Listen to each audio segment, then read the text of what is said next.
3 ans que je suis au chômage, ma femme m'a largué, je me sens comme un étron et je m'ennuie chaque minute de chaque jour. Mais tout ça c'est bien fini, j'ai postulé à une offre d'emploi et ma candidature a été officiellement retenue. Je suis sauvé. Non, en fait tu viens de te faire arnaquer et t'as perdu plein d'argent en plus de te faire usurper ton identité.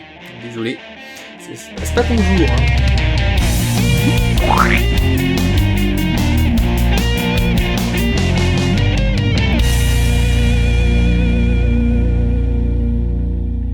Quand on est en recherche d'emploi, on peut se retrouver vraiment en position de faiblesse. On nous demande de l'expérience, des diplômes, un âge compris entre 25 et 35 ans, maximum, des recommandations, etc. Et avec le temps et l'urgence financière, on finit par sauter sur la moindre occasion et on devient moins regardant. Malheureusement, c'est dans ce contexte qu'on peut se faire très sérieusement arnaquer. J'ai une idée. Les gens, quand ils veulent très fort quelque chose, ils se méfient moins, non? Oh sérieux, tu vas pas encore nous refaire le coup du Viagra ou de la loterie nigérienne? Mais non, attends, j'ai une idée formidable. Et si on arnaquait les gens qui cherchent un travail? Ah ouais, tiens, c'est pas bête, se faire passer pour un employeur, ça ouvre pas mal de possibilités. Hein. Je propose une fausse annonce de vendeur de Viagra. Toi, t'as vraiment un problème. Plusieurs personnes m'ont signalé ces arnaques en me transférant les offres frauduleuses, et choqué par le manque de morale absolue et totale et intégrale du phénomène, je me suis dit il faut absolument que j'en parle.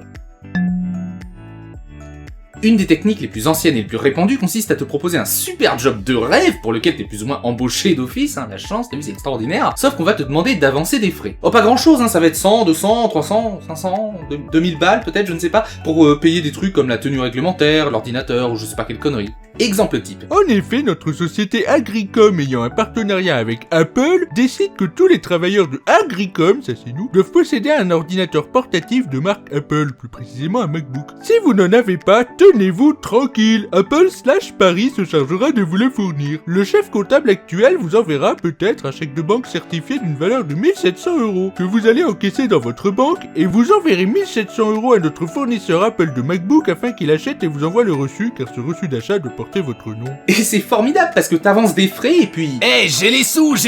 Quoi, ça a vraiment marché ton truc? Ouais, y a tellement de gens qui ont hâte de nous lécher le cul si on leur fait miroiter un job merdique. Vive la France. Allez viens, on se casse. Quoi? T'as payé 500 € pour du matériel pour ton travail? Ouais mais attends, ça vaut grave le coup, je vais gagner 3000 par mois. En quoi, une semaine ce sera rentabilisé? Je suis pas idiot, je sais compter moi. Bah bien sûr, une fois l'argent envoyé, fin de l'histoire, hein, évidemment. Pour se protéger de ce type d'arnaque, c'est très simple, en fait la loi est hyper claire là-dessus, on peut pas payer pour travailler. D'ailleurs, sachez que si vous êtes inscrit à Pôle emploi, ils peuvent même vous rembourser le montant d'un déplacement pour un entretien d'embauche. Renseignez-vous auprès de votre conseiller Pôle emploi, c'est toujours ça de prix. Pour ce second type d'arnaque extrêmement répandu, une petite démonstration vaut mieux qu'un long discours. Trop bien ce job. Super paye, peu d'heures, en plus pile dans ce que je cherche. Allez, je postule. Cher monsieur le candidat, nous avons le plaisir de vous annoncer comme quoi on vous prend. Mais on va avoir vachement besoin de vos papiers d'identité, que vous scanniez votre carte bleue, votre passeport, votre permis de conduire et aussi un justificatif de domicile, tiens, pendant qu'on y est. Cherchez pas à comprendre, c'est administratif, merci d'avance. Bon, 2 semaines et toujours pas de nouvelles. Pur, est-ce que c'est lent l'administration? Tiens, c'est qui? Bonjour, huissier de justice, division 6. On vient saisir la maison. Quoi? Oui, vous l'avez bien cédé gracieusement à monsieur Omar Buntu, Côte d'Ivoire. Ouais, ça arrive vraiment ça aussi. Les escrocs rivalisent d'imagination pour mettre au point des techniques susceptibles de vous faire envoyer vos papiers d'identité. Bon, pour la carte bleue, l'arnaque est un peu évidente. Par contre, pour la carte vitale, carte d'identité, etc., certaines entreprises pourtant sérieuses pourraient effectivement vous les demander, donc Mais alors comment faire? Pour se protéger, déjà renseignez-vous sérieusement sur l'entreprise. Est-elle sérieuse, officielle? Après et surtout, renseignez-vous bien sur votre interlocuteur. Si vous êtes accueilli en entretien d'embauche dans les locaux d'une vraie entreprise avec des gens qui passent et tout, je veux dire, des êtres humains, des vraies choses, c'est rassurant. Mais si tout se passe intégralement en ligne, vérifiez les noms. Vous pouvez même contacter vous-même l'entreprise, qui est censée représenter le recruteur, et demander vous-même confirmation, vous basant sur le numéro de téléphone des pages jaunes, enfin un truc que vous avez trouvé vous-même, pas celui qui est dans le mail évidemment, parce que le mec sinon il met un faux, il est pas idiot. D'une manière générale, n'hésitez pas à signaler tout comportement suspect, sur le journal, sur le site Pôle emploi, enfin où que ce soit que vous ayez vu une annonce frauduleuse.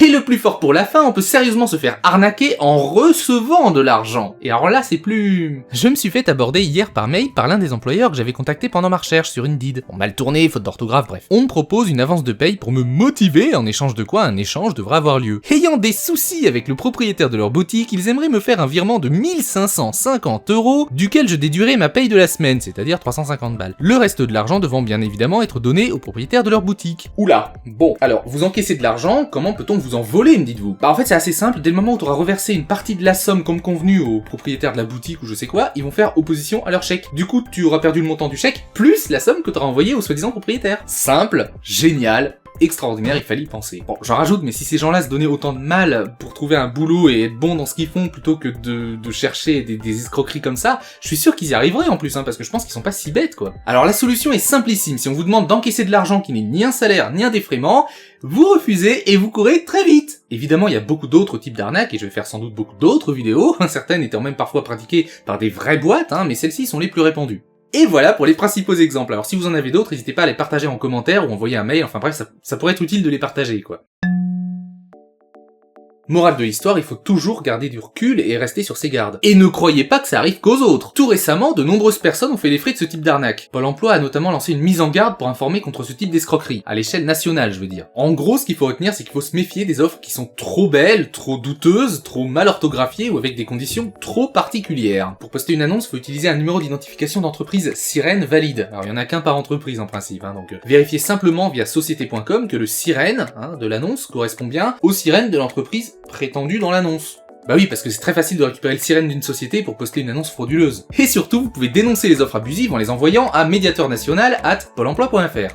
Vachement utile. Oh non, attends, on va faire quoi maintenant si on peut plus arnaquer les pauvres chômeurs? On va chercher quoi? Des retraités aveugles, sans famille et atteints d'Alzheimer? Attends, c'est pas bête ça, tiens. Ouais, oublie ce que je viens de dire. Bref, il est impératif de prévenir et diffuser de l'information pour barrer la route aux escrocs. Enfin, mets-toi 2 secondes à la place du mec qui est au chômage. Voilà, il est tout content, il retrouve enfin un boulot au bout de genre 2-3 ans, et en fait il se fait siffler 500 € de plus sur son compte.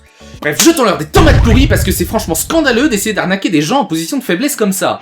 Enfin, je sais pas ce que vous en pensez, moi je trouve ça c'est complètement dégueulasse, quoi. Et si jamais vous avez un ami qui vient de trouver un super job de rêve, un peu en dehors des clous, montrez-lui cette vidéo, on sait jamais. Votre soutien est important et permet à l'émission d'exister. Si vous voulez soutenir nos émissions, visitez notre page Tipeee. Vous avez aimé cette vidéo? Faites-nous connaître, partagez-la. Comment? Toi aussi t'as pas de travail, espèce de feignant? Et tu t'es fait arnaquer? Eh ben partage tes arnaques en commentaire, va, tu serviras peut-être à quelque chose.